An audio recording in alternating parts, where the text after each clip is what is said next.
presentacións, entón agora tocaba a mí. Gracias, Sergio. Bueno, moitas gracias.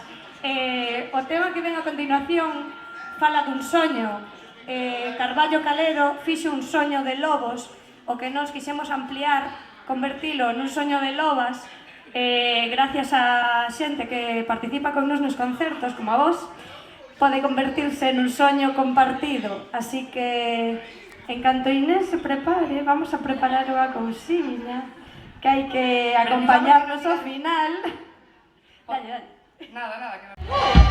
Oye, matrícula de